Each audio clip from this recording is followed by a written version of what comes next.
Before empire, Europe was not the center of the world. It was divided, fragmented, often poor.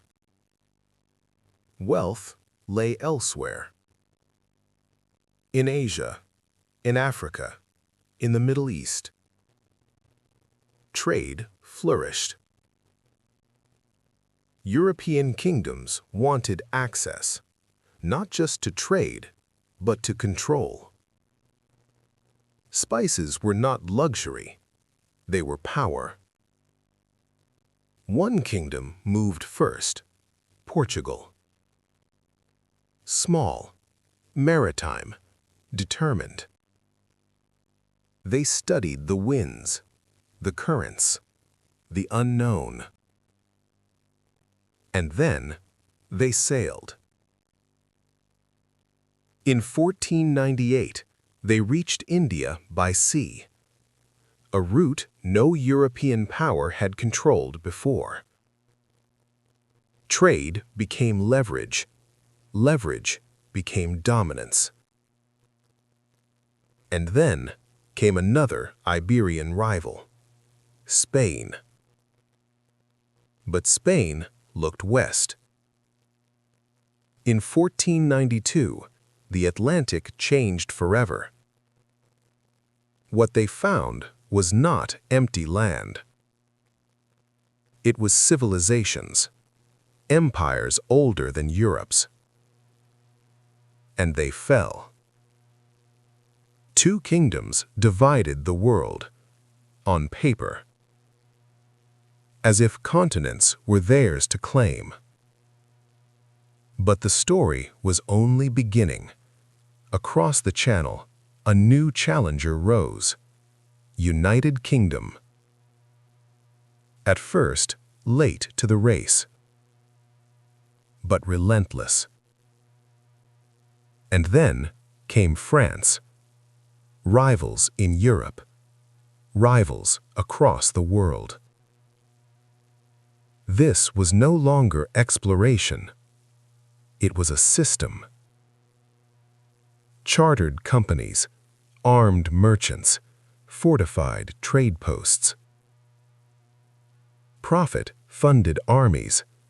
Armies protected profit. Trade was never enough. Control brought security. Territory brought power. What began with ships would end in borders drawn by force. Wars fought oceans away, and rival empires colliding. Empire was not born in violence. It was born in ambition. Violence came later. Before empire, Europe was not the center of the world. It was divided, fragmented, often poor. Wealth lay elsewhere. In Asia, in Africa, in the Middle East. Trade flourished. Empires thrived long before Europe looked outward. When land routes became uncertain, European kingdoms faced a choice. Accept limitation, or break it. One kingdom chose the sea. Portugal. Small but visionary. They studied the winds, the currents, the unknown. And in 1498, they reached India by sea. Another power looked in a different direction. Spain. west. In 1492, the Atlantic became a highway. But what they found was not empty land. It was civilizations. And they fell. Two kingdoms divided the world. On paper, as if continents were theirs to claim. But Iberian dominance would not last. Across the Channel, United Kingdom rose. And beside it, France. Rival kingdoms. Global ambitions. This was no longer exploration. It was infrastructure. Chartered companies, armed merchants, fortified trade posts. Profit-funded armies. Armies protected profit. What began with ships would end in borders drawn by force. And empires colliding. By the 17th century, the richest prize in the world was not in Europe. It was India.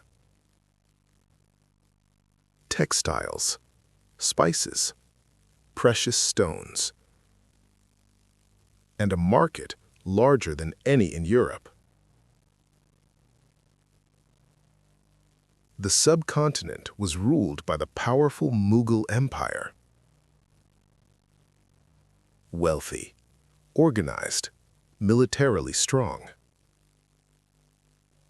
Europeans were not conquerors here. They were guests. Portugal arrived first, establishing trading posts along the western coast. Goa became their stronghold. They did not seek to rule India.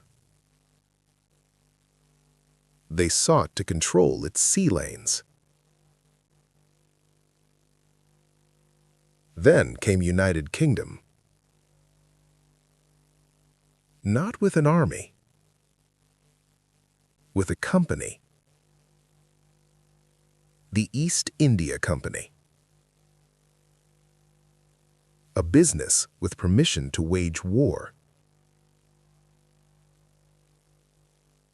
And where Britain moved, France followed. Not to cooperate, but to compete. In 1757, the balance shifted. The Battle of Plassey. A company defeated a ruler. And trade became rule. The company did not just trade, it governed. Collected taxes.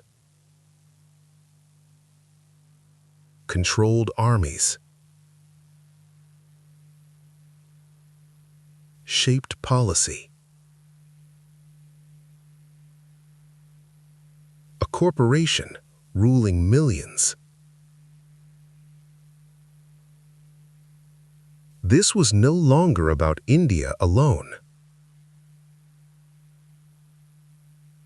It was about European supremacy. Britain and France fought each other. in Bengal, in the Deccan, in Carnatic. Indian soil became their battlefield. The conflict in India was tied to a wider struggle. The 7 Years' War. A global war before the world knew the term. Victory in India strengthened Britain and weakened France.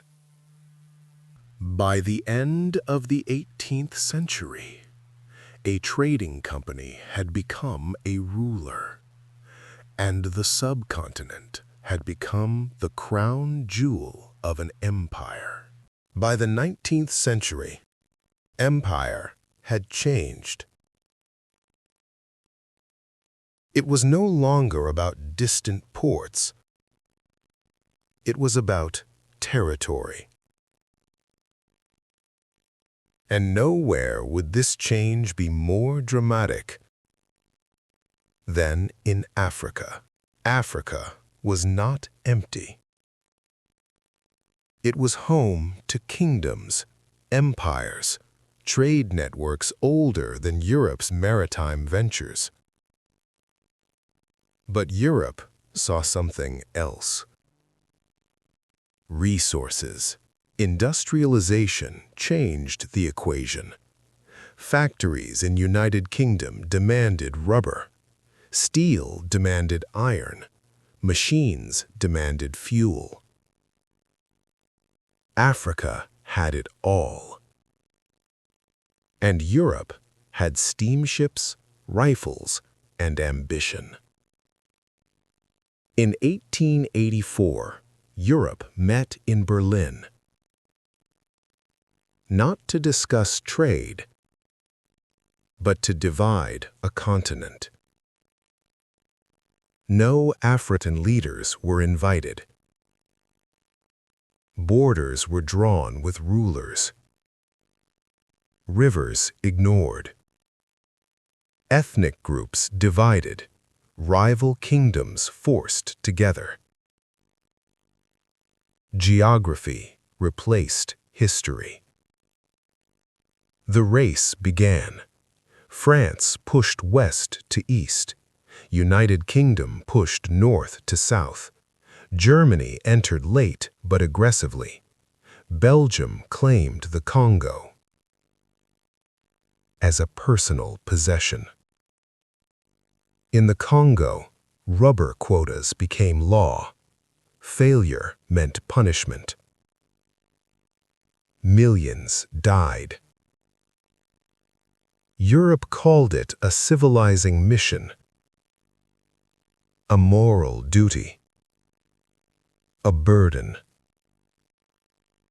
But railways were built for extraction, schools were built for administration, armies were built for control. The scramble was not peaceful.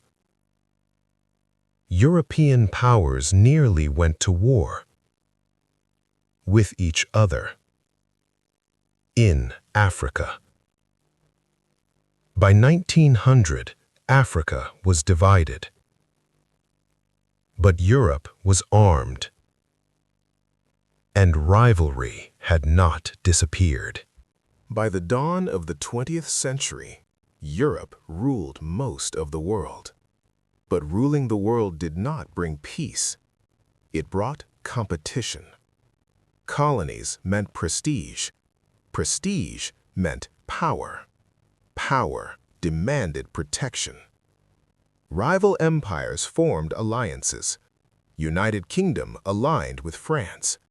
Germany strengthened ties with Austria-Hungary. Suspicion replaced diplomacy. Naval arms races intensified. Battleships became symbols of survival. In 1914, a single assassination ignited a continent. Archduke Franz Ferdinand was killed in Sarajevo.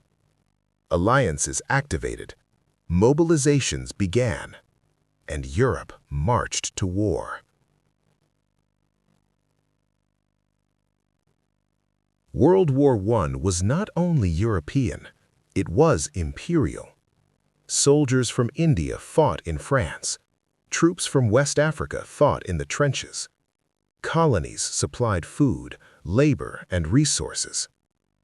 Empires pulled the world into their conflict. What began as rivalry over influence became mechanized slaughter.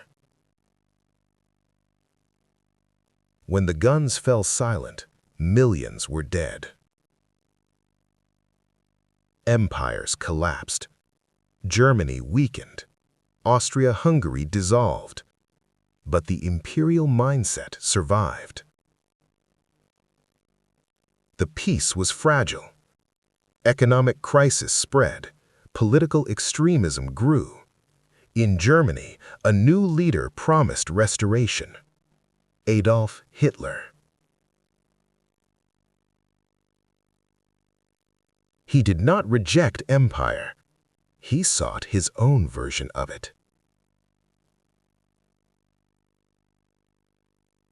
In 1939, Europe went to war again, World War II. This time, the destruction was total. Cities burned, civilians targeted, genocide industrialized. When the war ended in 1945, Europe was exhausted, bankrupt, devastated, dependent. Two new superpowers emerged: United States, Soviet Union. The age of European global supremacy was ending, but the world they shaped remained. In 1945, the guns fell silent. But Europe was broken. Its cities destroyed. Its economies shattered. Its confidence shaken. Empires require strength. And Europe had little left. Across Asia and Africa, a new voice grew louder: independence. Colonial subjects had fought in Europe's wars. They had paid in blood. Now they demanded sovereignty. In 1947, the United Kingdom left India. The jewel of its empire was gone. The departure marked more than a political change. It signaled the beginning of the end. Flags rising, independence speeches. Through the 1950s and 60s, Africa transformed. France withdrew from much of West Africa. Belgium left the Congo. Portugal resisted, but eventually retreated. Dozens of new nations were born. But decolonization was not always peaceful.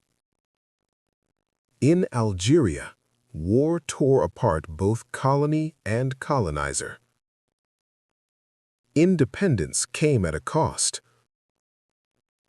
As Europe stepped back, two powers stepped forward: United States, Soviet Union.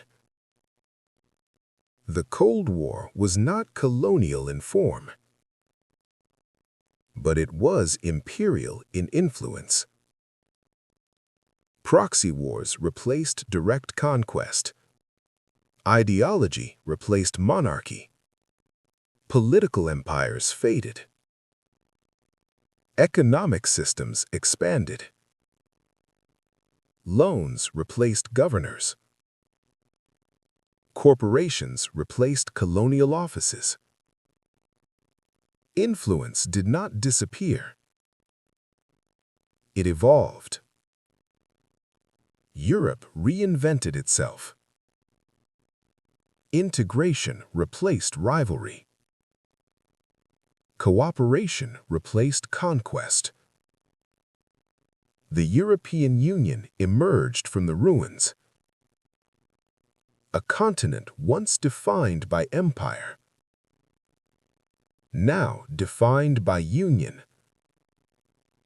The age of empire ended, but its borders remain. Its languages endure. Its economic patterns persist. The world after empire is still shaped by empire. Today, there are no European empires, no colonies, no governors, no imperial flags. And yet, the system remains. Trade routes still determine power. Resources still shape alliances. Markets still influence policy. Former colonial powers remain economically dominant. The rules of global finance were written in imperial capitals. London, Paris. Direct conquest is rare, but alliances project strength. Military bases stretch across continents. Power no longer plants flags. It signs agreements. The languages of empire became global languages. English dominates commerce. French shapes diplomacy across parts of Africa. Culture travels farther than armies ever did. The 21st century belongs to new powers. United States, China, a resurgent Europe. Influence now flows through technology, investment, infrastructure. Ports are financed, railways constructed, digital systems connected. The methods feel different. The logic feels familiar. Nations borrow. Conditions follow. Policies shift. Control is rarely declared. It is negotiated. Europe itself has changed. Former rivals now share institutions. Borders once drawn by war are open. The continent that once competed for colonies now competes for stability. Empire shaped the modern world. Its borders, its languages, its economies. But what remains today is not empire as it was. It is power without ceremony, influence without flags. Empires rise. Empires fall. But systems endure. The ships are gone. The colonies are independent. The flags are folded. Yet the structures built centuries ago still guide the present. The age of empire may be over, but its shadow remains.